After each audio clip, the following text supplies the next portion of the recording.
Hello students, last lecture में हमने start किया था टॉपिक नेशनल इनकम और बेसिक डिटेल आपको बताई गई थी about GDP, GNP, NDP, NNP eight market price and factor cost. कुछ बेसिक कॉन्सेप्ट से जो हमने क्लियर किए थे, उसी टॉपिक से हम आज और आगे बढ़ेंगे, अपने कॉन्सेप्ट्स को थोड़ा सा और क्लियर करेंगे। बेसिकली जैसा कि आपको बताया गया था कि 3 बेसिक फॉर्मूलाज आपको याद करने हैं, जो कि आपको याद होंगे। First of all, domestic to national plus NFIA and national to domestic minus NFIA. NFIA, net factor income from abroad, means FIFA minus FITA, foreign income from abroad minus foreign income to abroad. Second हमारा formula था gross to net, so gross to net minus depreciation and net to gross plus depreciation. हमारा third जो formula था,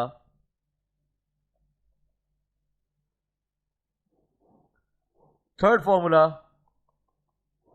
MP means market price to factor cost FC minus IT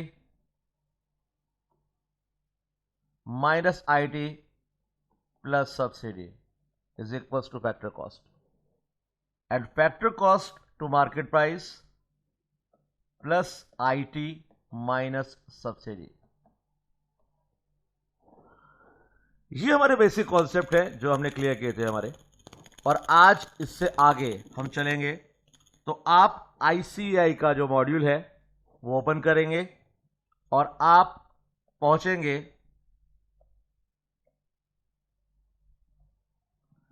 page number 1.4, जहां से topic start हो रहा है different concepts of national income. यहां से हम अपने फर्स्ट टॉपिक को स्टार्ट करेंगे। हमारा फर्स्ट टॉपिक वापस से वही है, जीडीपी एट मार्केट प्राइस, जिसकी बेसिक डिटेल आपको बता दी गई थी, लेकिन आज उस पूरे कॉन्सेप्ट को डिटेल से हम लोग डिस्कस करेंगे। GDP is a measure of the market value, यहां पर स्टार्ट हो रहा है।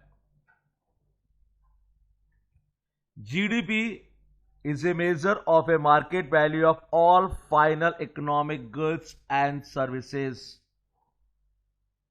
हमने डिस्कस किया था सबसे पहली चीज ये कि फाइनल गुड्स की वैल्यू को ही ऐड किया जाएगा, and final goods are those goods which are ready to consume, जो कंज्यूम करने के लिए रेडी है। फॉर एग्जाम्पल, व्हीट को हम इंटरमीडिएट गुड कहते हैं। व्हीट से आटा बनता है, फ्लोर बनता है, और वो भी इंटरमीडिएट है, लेकिन फाइनल प्रोडक्ट है चपाती। चपाती को हम कंज्यूम करते हैं, और कंज्यूम जिस चीज को हम कर रहे हैं, इट मींस वो रेडी है, ready to consume, that is final good. तो फाइनल गुड्स की वैल्यू को ही ऐड करते हैं, और फाइनल गुड्स की वैल्यू को ही क्यों ऐड किया जाता है ये जानना बहुत जरूरी है। फाइनल गुड्स की वैल्यू को हम इसलिए ऐड करते हैं क्योंकि इसमें इंटरमीडिएट और प्राइमरी सारी गुड्स की जो वैल्यू होती है वो ऐड होती है, और हम डबल काउंटिंग से बच जाते हैं। अगर पर्टिकुलर एक चपाती की वैल्यू निकालने की बात की जाए, तो एक चपाती की वैल्यू निकालना ही पॉसिबल नहीं है, क्योंकि बहुत मुश्किल है ये पता लगाना कि एक रोटी को बनाने में, एक चपाती को बनाने में कितने एफर्ट्स, ह्यूमन एफर्ट्स कितने लगे थे, और कितनी उसमें गैस यूज हुई थी, फ्यूल यूज होगा बेसिकली। तो ऐसी चीजें हमें एक प्रॉब्लम में डाल देती हैं कि हम कैसे एस्टिमेट करें, कैलकुलेट करें नेशनल इनकम को। तो हम डायरेक्ट पहुंचते हैं फाइनल गुड्स की वैल्यू पर। अगर एक चपाती की वैल्यू 20 रुपए है, तो उसमें सारी चीजों की वैल्यू एडेड है, इसलिए सिर्फ और सिर्फ फाइनल गुड्स की वैल्यू को ही ऐड किया जाता है। आगे बढ़ते हैं। यहां पर एक लाइन और है, with in the domestic territory of a country. बात डोमेस्टिक की हो रही है, और आपको मैंने बताया था कि अगर डोमेस्टिक की बात हो रही है तो यहां पर हम फॉरेन इनकम को ऐड नहीं करते, ना बाहर से कुछ आया ना बाहर कुछ गया। सिर्फ डोमेस्टिक टेरिटरी में जो प्रोडक्शन हो रहा है वो हमारा डोमेस्टिक प्रोडक्शन है। And A given time period also, given time period means 1 year, India में हमारा अकाउंटिंग ईयर, एक साल के लिए हम कैलकुलेट करते हैं जीडीपी को। सो फाइनली जो डेफिनेशन आपके सामने है वो है GDP. GDP is the value of all final goods and services produced in a domestic territory of a country during an accounting year. So उसको हम कहते हैं जीडीपी, और जीडीपी डोमेस्टिक है, और डोमेस्टिक का मतलब बिल्कुल क्लियर है, domestic territory of resident production units. So यहां पर हम जो चीज ऐड नहीं करते हैं वो है ट्रांसफर पेमेंट्स। अब यहां पर आपको जाना जरूरी है कि ट्रांसफर पेमेंट क्या होते हैं। ट्रांसफर पेमेंट वो होते हैं जो विदाउट एफर्ट्स हमें मिलते हैं, विदाउट एनी इकोनॉमिक एक्टिविटी। आपने कभी पेंशन का नाम सुना है? पेंशन दो पार्ट पे डिवाइडेड है, एक आपकी ओल्ड एज पेंशन है, एक आपकी रिटायरमेंट पेंशन है। रिटायरमेंट पेंशन एक अलग कॉन्सेप्ट है और ओल्ड एज पेंशन एक अलग कॉन्सेप्ट है। रिटायरमेंट पेंशन उस आदमी को मिलेगी जो रिटायर होगा। रिटायर होगा इट मींस उसने जॉब किया, उसने काम किया, और काम करने के बदले में उसे पेंशन मिल रही है। That is retirement pension. उसको हम जीडीपी में काउंट जरूर करेंगे। लेकिन ओल्ड एज पेंशन, कोई भी आदमी जिसने पूरी जिंदगी कोई काम नहीं किया, आज वो बूढ़ा हो गया, और बूढ़ा हो गया, ओल्ड एज है, इसलिए उसको पेंशन मिल रही है, इस पेंशन को हम नेशनल इनकम में काउंट कभी नहीं करेंगे, क्योंकि ये फैक्टर पेमेंट नहीं है। उसने कोई काम नहीं किया, वो सिर्फ बूढ़ा हो गया। एक इंसान जिसने पूरी जिंदगी कोई काम ना किया हो लेकिन वो बूढ़ा हो गया, अब उसको जो पेंशन मिल रही है वो फैक्टर पेमेंट नहीं है, और फैक्टर पेमेंट अगर नहीं है तो नेशनल इनकम में काउंट नहीं होगी, और वो कहलाएगी उसकी ट्रांसफर पेमेंट, क्योंकि उसके लिए उसने कोई काम नहीं किया। इसी तरह से स्कॉलरशिप, स्कॉलरशिप भी ट्रांसफर पेमेंट है। स्कॉलरशिप को ट्रांसफर पेमेंट हम इसलिए कहते हैं क्योंकि वो भी विदाउट एनी इकोनॉमिक एक्टिविटी, आपने कोई काम नहीं किया, आप पढ़ रहे हैं, आप ब्राइट स्टूडेंट हैं, गवर्नमेंट आपकी हेल्प कर रही है, पढ़ने के लिए आपको स्कॉलरशिप दे रही है, स्कॉलरशिप आपको फ्री में मिल रही है, उसके लिए आपने कोई काम नहीं किया। सो वो जो फैक्टर पेमेंट नहीं होते हैं वो आपके ट्रांसफर पेमेंट होते हैं। इसको याद रखिएगा, ट्रांसफर पेमेंट। दूसरा ऐड नहीं करते हैं financial transaction and non reported output generated through illegal transaction such as narcotics and gambling, also known as bads. Gambling से जो इनकम आपकी आ रही है वो कभी भी नेशनल इनकम में काउंट नहीं होगी, जीडीपी में काउंट नहीं होगी बेसिकली, क्योंकि वो इलीगल इनकम है। अब वो इलीगल इनकम नार्कोटिक्स से है, ड्रग्स से है, या वो गैम्बलिंग से है। अगर वो इलीगल है तो वो भी नेशनल इनकम में काउंट नहीं होगी। ये यहां पर ध्यान रखा जाना चाहिए।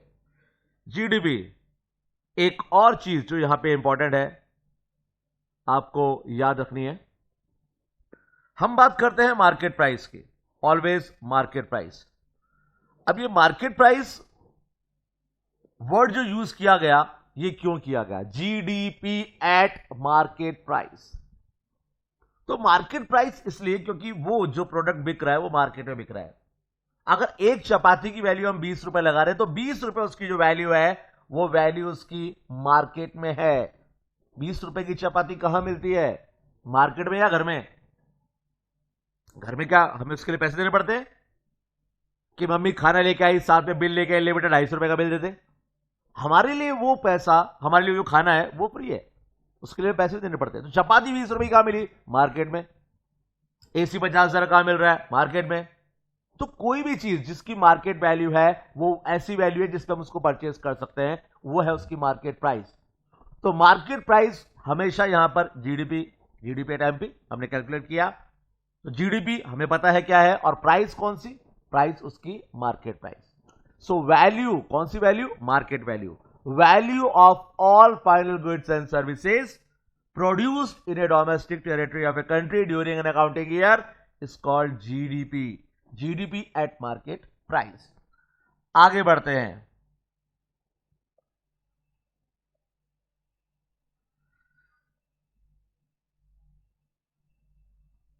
GDPMP means value of output in the domestic territory minus value of intermediate consumption. Yes, GDPMP is equals to sigma value added, जितना भी वैल्यू ऐड हुआ है। अब कौन कौन से मेन टॉपिक है जो आपको इंपॉर्टेंट पॉइंट्स है जो आपको याद रखने यहाँ पे? Few important points which are needs to bear in mind, आपके माइंड में बिल्कुल क्लियर होने चाहिए। First, the value of only final goods and services only the value added by the production process would be included in GDP. सिर्फ final goods की value को ही add करेंगे आप। प्राइमरी इंटरमीडिएट गुड्स की वैल्यू कभी भी जीडीपी में कैलकुलेट नहीं होगी। ये चीज बिल्कुल आपके माइंड में क्लियर होनी चाहिए। इंटरमीडिएट कंजम्पशन को हम कभी भी ऐड नहीं करते हैं, इंटरमीडिएट गुड्स की वैल्यू को हम कभी भी ऐड नहीं करते हैं। यहां पर जितने भी इंटरमीडिएट प्रोडक्ट्स हैं उनको हम नेशनल इनकम या जीडीपी में काउंट नहीं करते हैं। ये चीज बिल्कुल क्लियर होनी चाहिए। GDP is a measure of production activity only. So GDP covers all production activities. सिर्फ प्रोडक्शन एक्टिविटीज को ही हम यहां पर काउंट करते हैं। जो प्रोडक्शन एक्टिविटीज नहीं है उनको हम यहां पे काउंट नहीं करते हैं। यहां पर एक चीज जो बिल्कुल क्लियर होनी चाहिए,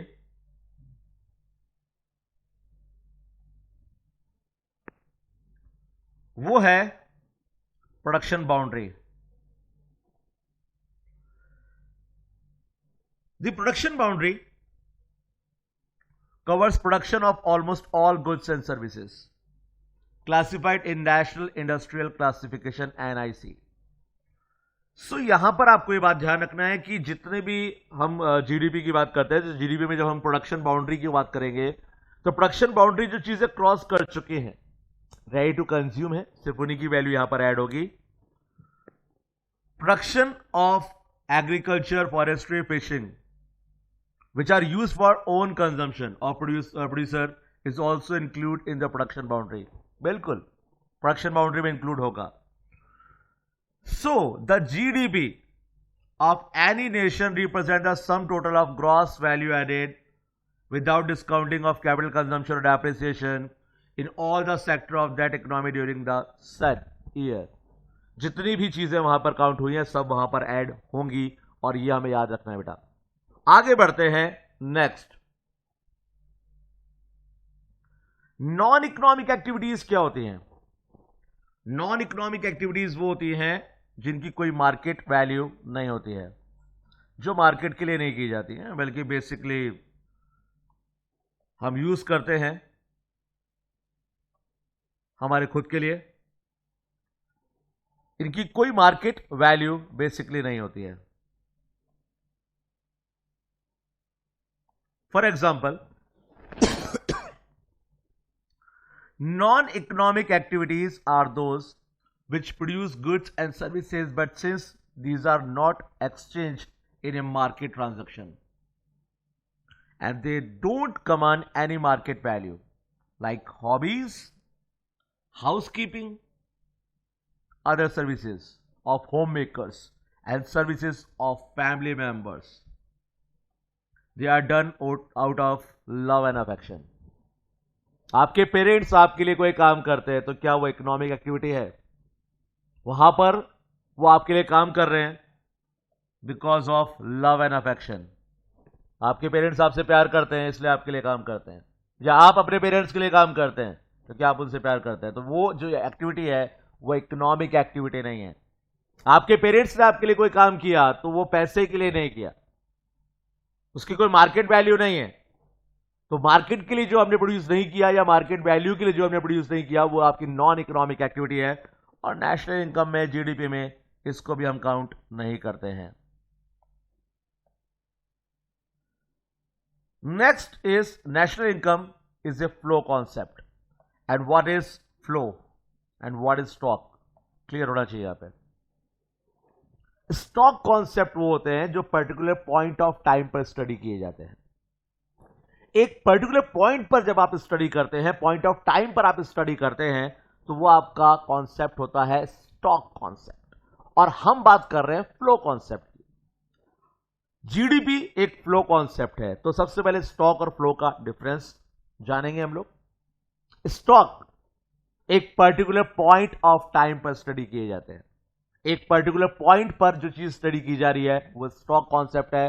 फॉर एग्जांपल, आपके अकाउंट में कितना अमाउंट डिपॉजिटेड है, कितना डिपॉजिट है, तो एग्जैक्ट एक पॉइंट पर हम देख सकते हैं कि आज इस डेट पर इतने बजे मेरे अकाउंट में टोटल अमाउंट इतना है। तो वो कौन सा कॉन्सेप्ट हुआ? स्टॉक। एक particular time, point of time पर स्टडी किया गया तो वो है stock, but period of time is flow. जहां पर एक पीरियड की बात होती है वो होता है फ्लो कॉन्सेप्ट, और जीडीपी की कैलकुलेशन होती है फॉर 1 ईयर, एक साल के लिए, तो वो पीरियड ऑफ टाइम है, पॉइंट ऑफ टाइम नहीं है।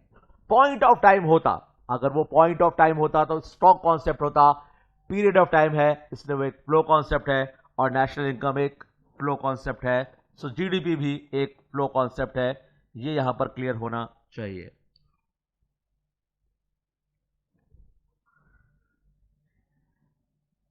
एक और इंपॉर्टेंट चीज,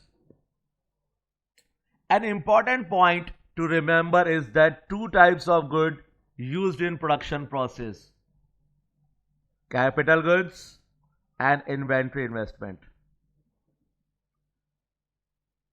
Inventory investment, the net change in inventories of final goods.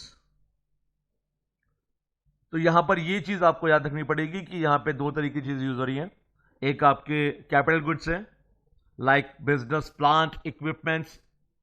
Inventory investment, net change in inventories, basically change in stock, delta stock. तो डेल्टा स्टॉक जो है वो आपका इन्वेंट्री इन्वेस्टमेंट है, और कैपिटल गुड्स आपका जो प्लांट है, जो मशीनरी है, वो आपके कैपिटल गुड्स है। दोनों ही प्रोडक्शन में यूज होते हैं। ये आपके लिए बहुत इंपॉर्टेंट चीज है जो आपको याद रखनी है। एक और इंपॉर्टेंट टॉपिक यहां पर आता है, nominal GDP and real GDP. Nominal GDP और रियल जीडीपी में क्या डिफरेंस है, ये यहां पे क्लियर होना चाहिए। एक एग्जाम्पल के थ्रू इसको हम क्लियर करेंगे।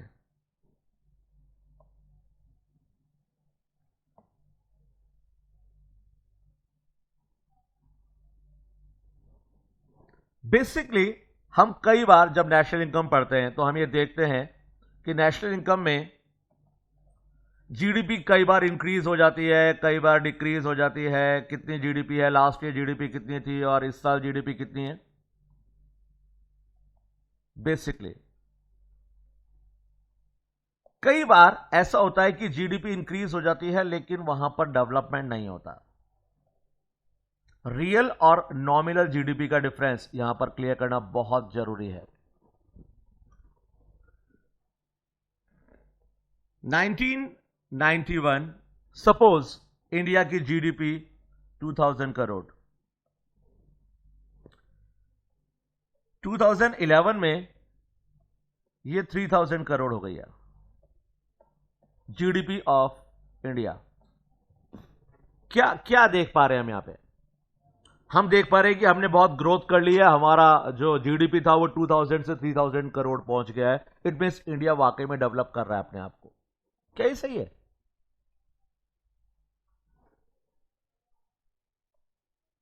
$200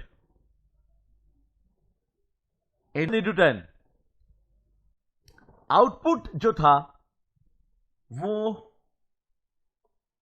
200 था, और जो प्राइस थी वो वहां पर 10 थी, और यहां पर जीडीपी आ गई आपकी 2000। अब ऐसा हो सकता है कि आउटपुट अभी भी 200 ही हो और प्राइस 15 हो गई हो। हमारी जीडीपी हमें 3000 शो हो रही है, लेकिन क्या यह डेवलपमेंट है? क्या यहां पे डेवलपमेंट हुआ? बेसिकली आउटपुट पहले भी 200 था और अभी भी 200 है। तो हम जीडीपी कैलकुलेट करते हैं 2 तरीके से। हम जीडीपी कैलकुलेट करते हैं नॉमिनल और रियल। कैसे?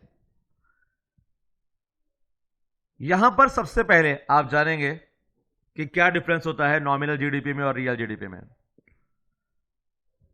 सो GDP in terms of current market price term nominal GDP, और GDP at current price. And national income accounts also calculate real GDP और जीडीपी एट कांस्टेंट प्राइस। अगर बात करंट प्राइस की हो रही है तो इस एग्जांपल में हम देख रहे हैं output 200 into 10 is 2000 crore, 200 into 15 is 3000 crore. तो ये जो जीडीपी आपने देखी, आपने करंट प्राइस पर देखी। करंट प्राइस पर तो दिखाई दे रहा है कि जीडीपी आपकी इंक्रीज हो गई, आप डेवलपमेंट कर रहे हैं, ग्रोथ हो रहा है, सब कुछ हो रहा है। लेकिन इसको अगर बेस ईयर की प्राइस से वापस से मल्टीप्लाई करेंगे तो रिजल्ट आएगा अगेन 2000। यानी ये चीज क्लियर करती है कि यहां पर कोई ग्रोथ नहीं हुई है, कोई डेवलपमेंट नहीं हुआ है। तो हम जीडीपी दो तरीके से कैलकुलेट करते हैं, एक हमारी नॉमिनल और एक हमारी रियल। तो यहां पर आप देख रहे हैं कि करंट मार्केट प्राइस पर जो हम जीडीपी कैलकुलेट करते हैं वो हमारी नॉमिनल जीडीपी होती है, जीडीपी एट करंट प्राइस होती है। और दूसरी जो हमारी रियल जीडीपी है वो हमारी कांस्टेंट प्राइस पर होता है, जो रियल ग्रोथ शो करता है कि वाकई में वो ग्रोथ हुई है या नहीं हुई है। तो ये दोनों जीडीपी हमारे लिए बहुत इंपॉर्टेंट है। जीएनपी के बारे में हम जान ही चुके थे, वापस से एक बार क्लियर कर देते हैं।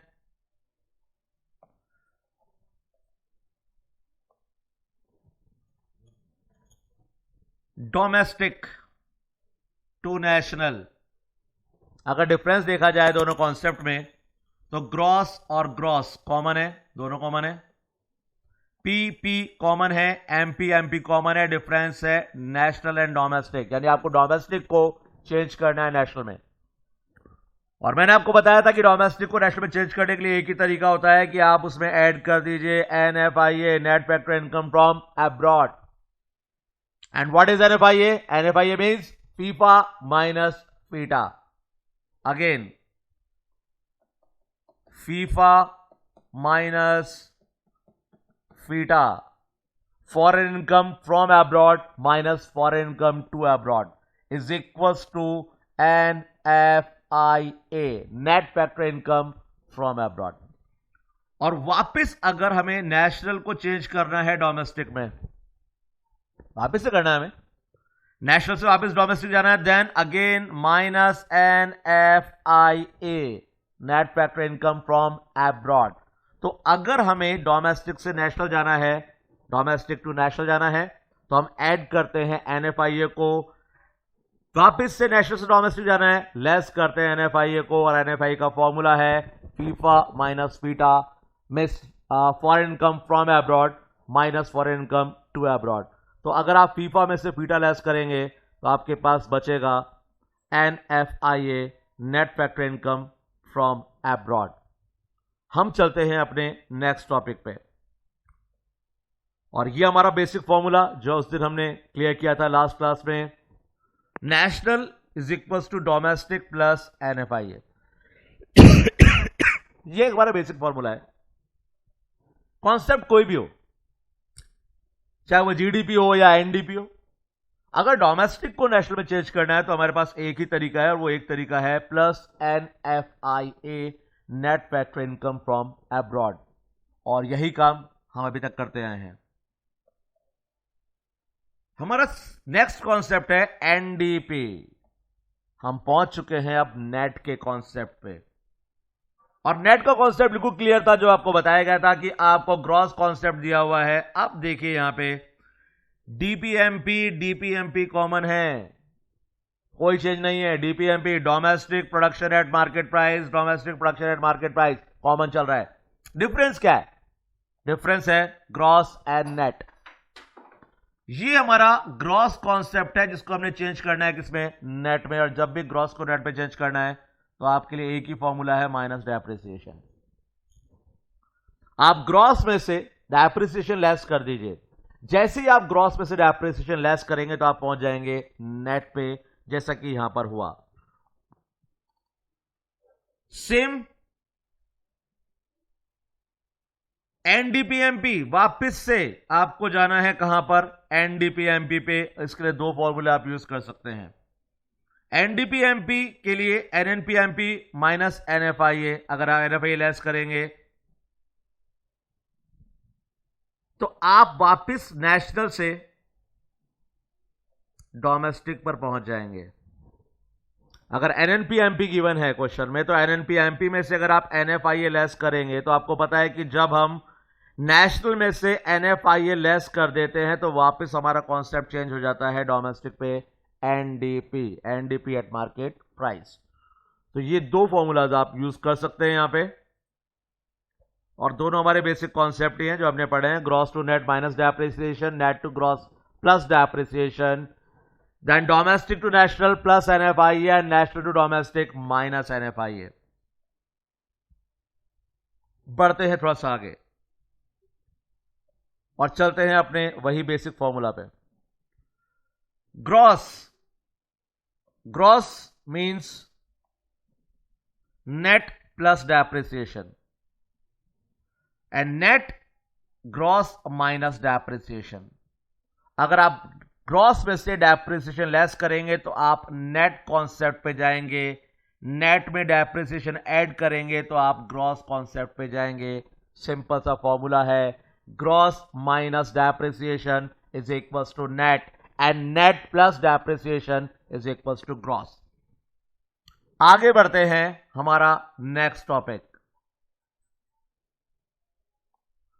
हमारा नेक्स्ट टॉपिक हमारे कुछ बेसिक फॉर्मूलाज को रिपीट कर रहा है। एनएनपीएमपी, अब ये देखा जाए, ये जीएनपीएमपी, ये एनएनपीएमपी। एनपीएमपी एनपीएमपी कॉमन है, डिफरेंस है, ये ग्रॉस है, ये नेट है। चेंज करना है ग्रॉस को नेट में, क्या करेंगे? माइनस डेप्रिसिएशन, यही करते हैं हमेशा। एनएनपीएमपी के लिए डोमेस्टिक को नेशनल में चेंज करना है। यहां पर देखेंगे आप तो नेट और नेट कॉमन है, नेट और नेट कॉमन है, पी और पी कॉमन है, एमपी एमपी कॉमन है। डिफरेंस क्या है? ये डी है और ये एन है, डोमेस्टिक टू नेशनल। तो डोमेस्टिक को नेशनल में चेंज करने के लिए वापस वही एनएफआई ऐड करेंगे, net factor income from abroad. अगला कॉन्सेप्ट, ये आपका एनएनपी और ये आपका जीडीपी, एमपीएमपी। आप देखिए यहां पे ये आपका जी और ये आपका एन। तो पहले तो आपको लेस करना पड़ेगा डेप्रिसिएशन, क्योंकि आपको ग्रॉस को चेंज करना है नेट में, और ग्रॉस को जब आप नेट में चेंज करते हैं तो उसके लिए आपको माइनस डेप्रिसिएशन करना है। सेकंड चेंज ये है कि ये डोमेस्टिक है, आपको नेशनल में चेंज करना है। तो जब भी डोमेस्टिक को नेशनल में चेंज करना है तो आप ऐड करेंगे NFIA, net factor income from abroad. वापस घूम फिर के हम वही तीन बेसिक फॉर्मूलाज पे पहुंच जाते हैं। कोई भी इक्वेशन दी हुई है, कोई भी क्वेश्चन दिया हुआ है, सॉल्व करना है, तरीका वही है हमारे पास। हमारे पास सिर्फ और सिर्फ तीन फॉर्मूलाज हमें यूज करने हैं, जो हम कंटिन्यू करते जा रहे हैं। हमारा पहला फॉर्मूला वही है, gross to net minus depreciation, domestic to national plus NFIA. And third formula जो आगे आएगा, market price to factor cost. So MP minus indirect taxes plus subsidy is equal to factor cost.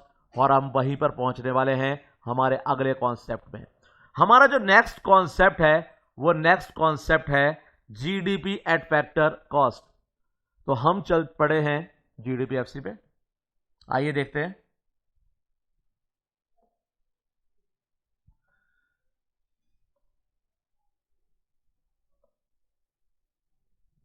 यहां पर एक चीज जो आपको क्लियर करनी है वो है difference between the concept market price and the factor cost.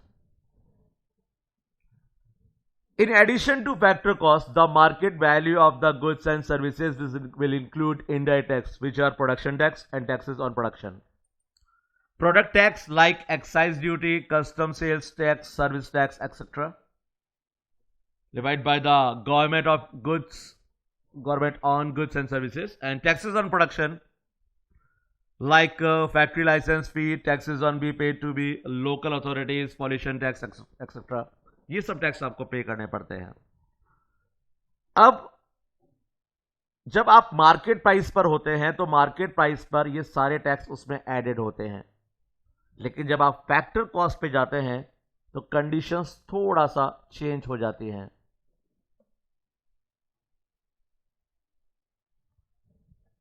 Market price is equals to factor cost plus net indirect tax is equals to factor cost plus indirect taxes minus subsidies। अगर आप यहां पर जाना चाहते हैं market price से factor cost per, market price से आप जाना चाहते हैं फैक्टर कॉस्ट पर, तो आप मार्केट प्राइस में से एनआईटी लेस कर दीजिए। एनआईटी का मतलब होता है minus indirect taxes plus subsidy.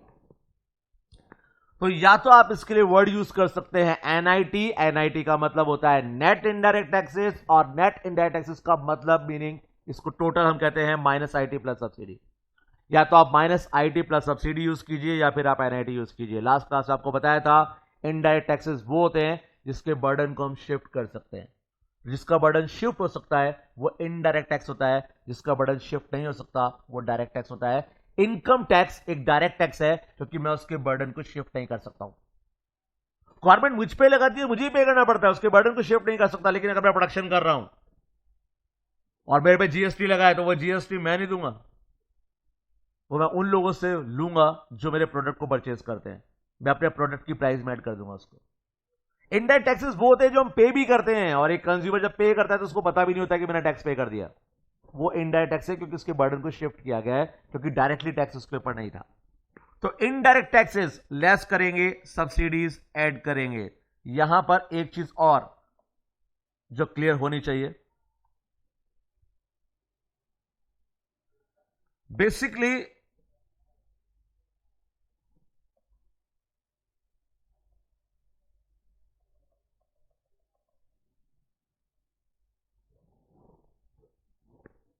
Market price to factor cost कैसे जाएं एमपी से एफसी। आपने कहा कि आप इनडायरेक्ट टैक्सेस लेस कर दीजिए और सब्सिडी ऐड कर दीजिए, फैक्टर कॉस्ट पे पहुंच जाएंगे आप। और अगर फैक्टर कॉस्ट पे हैं, मार्केट प्राइस पे जाना है, तो आप प्लस आईटी माइनस सब्सिडी कर सकते हैं और आप पहुंच सकते हैं मार्केट प्राइस पर। So MP to FC minus IT plus subsidy. आप मार्केट में जो प्रोडक्ट जितने प्राइस का परचेज करते हैं, इसमें एडेड होते हैं इनडायरेक्ट टैक्सेस। तो वो इनडायरेक्ट टैक्सेस जब आप ये पे करते हैं तो ये वहां तक पहुंचते तो हैं प्रोड्यूसर तक, लेकिन प्रोड्यूसर के पास रहते नहीं है, क्योंकि वो इनडायरेक्ट टैक्स उसको पे करने पड़ते हैं गवर्नमेंट को। तो मार्केट प्राइस 50 है, लेकिन फैक्टर कॉस्ट 50 नहीं होगा, क्योंकि इसमें से लेस होगा इनडायरेक्ट टैक्स, पर ऐड होगा सब्सिडीज। सब्सिडीज इसलिए ऐड होती है क्योंकि वो हमें मिलती हैं, प्रोड्यूसर को मिल रही है सब्सिडीज प्रोडक्शन करने के लिए। तो जो चीज आ रही है कमिंग इनसाइड वो हमेशा ऐड होगी। जो हम पे कर रहे हैं, जो हमें देना पड़ रहा है, वो हम लेस करेंगे। तो market price to factor cost जाने के लिए माइनस आईटी प्लस सब्सिडी, और फैक्टर कॉस्ट से मार्केट प्राइस पाने के लिए प्लस आईटी माइनस सब्सिडी। ये दो चीजें यहां पर बिल्कुल क्लियर होनी चाहिए। और हम चलते हैं अपने पहले कॉन्सेप्ट पे, GDP at factor cost. GDP at factor cost कैसे फाइंड करेंगे? जीडीपी एफसी के लिए जीडीपी एमपी हमारे पास है, और जीडीपी एमपी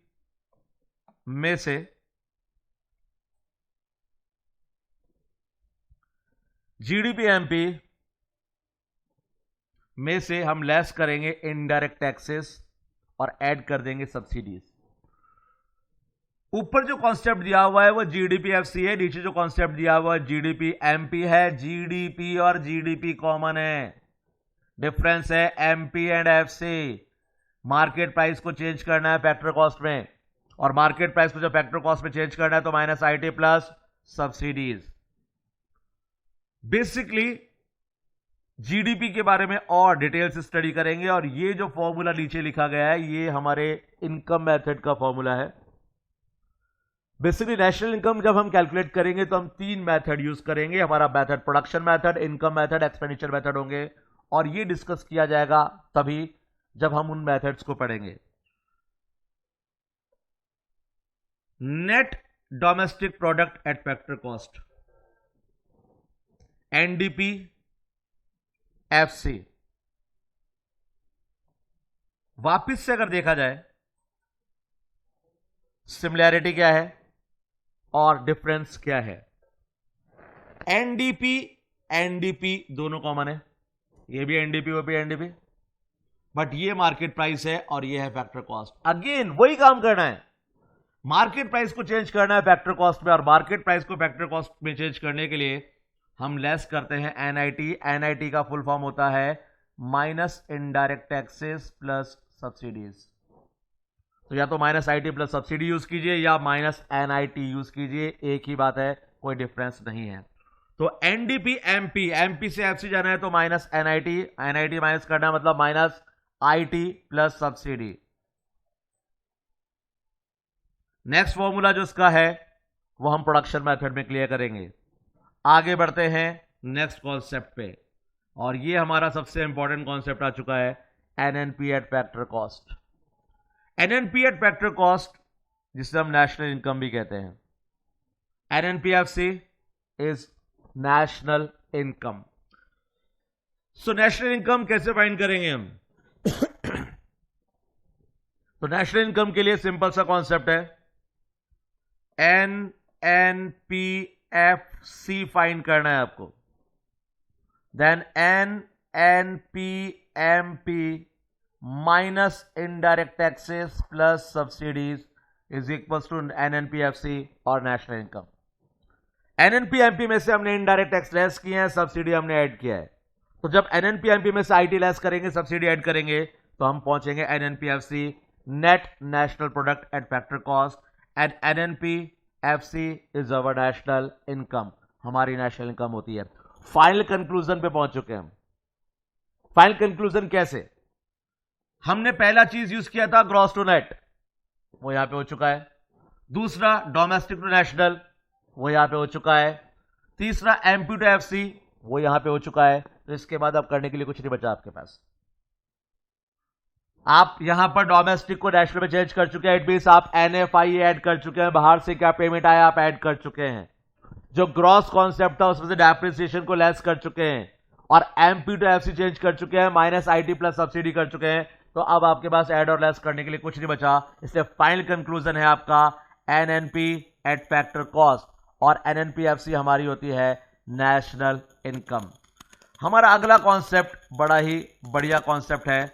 कॉन्सेप्ट का नाम है पर कैपिटा इनकम।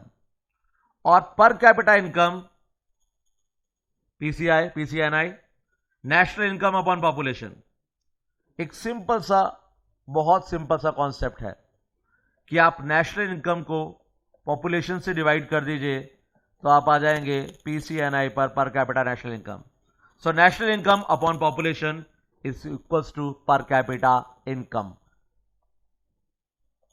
बहुत काम आती है पर कैपिटा इनकम जब हम मेजर करते हैं economic growth of a country. एक कंट्री की इकोनॉमिक ग्रोथ कितनी है, डेवलपमेंट हो रहा है या नहीं हो रहा है, कौन सी इकोनॉमी डेवलप्ड है, कौन सी अंडर डेवलप्ड है, कौन सी डेवलपिंग है, ये सब हम पता लगा पाते हैं सिर्फ एक चीज से, और वो एक चीज है पर कैपिटा इनकम। सेकंड होती है आपकी पर्सनल इनकम। Personal income